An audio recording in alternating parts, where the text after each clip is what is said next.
B-Spec is it's kind of it's not really a series, I guess. It's kind of a classification, a type of car, a preparation of car. It's intended as a entry-level car for like an aspiring touring car racer.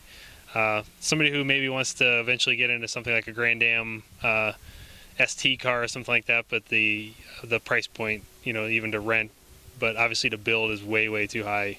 So this is about a third of the price or even less. And they can go race club racing and pro racing with the exact same car, exact same specifications, probably just change tires based on the series.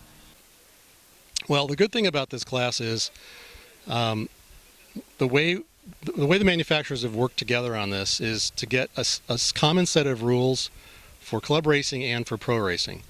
So basically we have the same set of rules for SCCA club racing, for for World Challenge, and for Grand Am. So you can take your car, run it at the club level, and then in the case of Grand Am, you could go do an endurance race. With your father and the father and son could go do a race together. So they could go off to the race. One could be the crew guy and one could be the driver.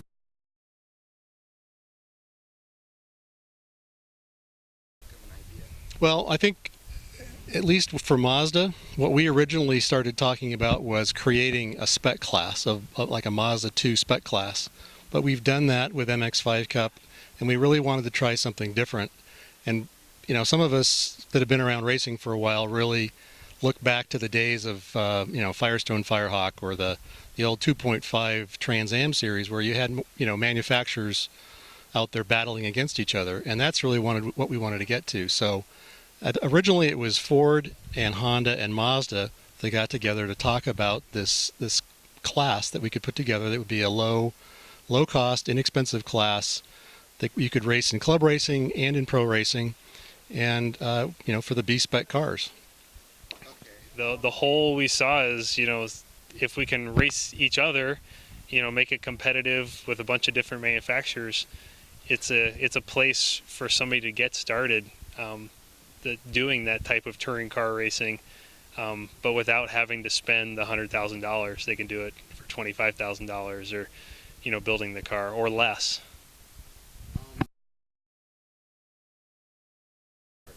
I think for me the ideal person would be somebody who's done some track days, maybe they had Integra or something like that they built up, did some track days, but maybe the car doesn't really fit very well within the existing classes, SCCA or NASA, but they've been doing track days, they're really interested in it, but they need something that's really reliable and doesn't need a lot of work. Maybe they don't have the time to build up a full-on race car with fuel cell and all that kind of thing.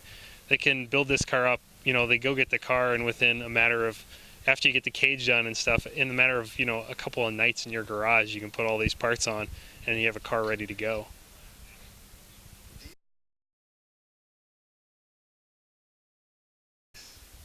Well, I think it depends on your level of technical expertise. If you're if you're a capable mechanic, yes, you could definitely do it yourself.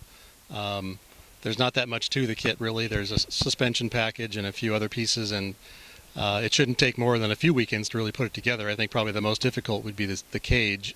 You'd want to take the roll cage and have that done somewhere else. But everything else could easily be done by somebody with decent mechanical skills.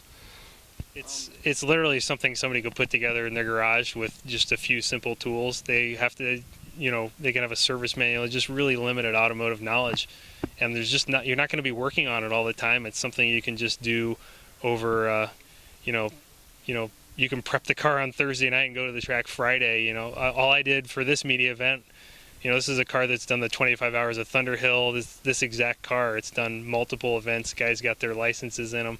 It's done some other endurance races, some other testing. Literally all I did to prepare for this event was put new tires on it, change the brake pads, and bleed the brakes, and we brought it here, and everybody's been beating it up all day with no problems.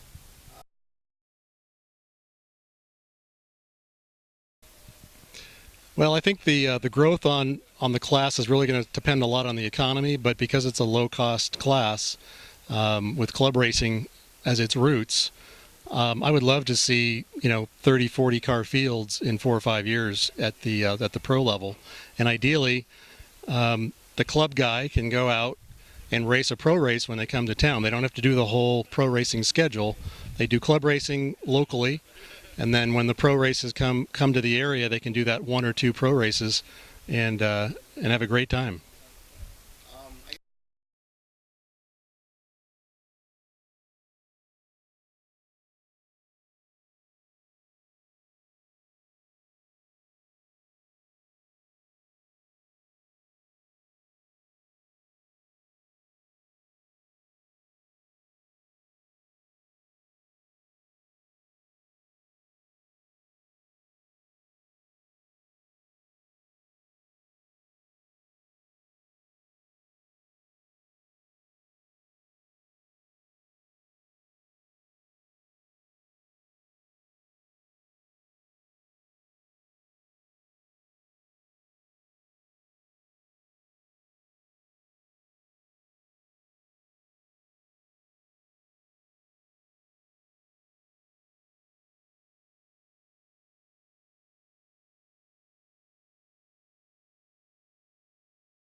Well, I can't speak for the other manufacturers. I think for Mazda, we should have our kit finalized. I mean, we've got pretty much everything finalized right now, so we're just doing some final sourcing and some cost analysis so we can get the pricing done. But we'll have everything available by the end of January, we believe.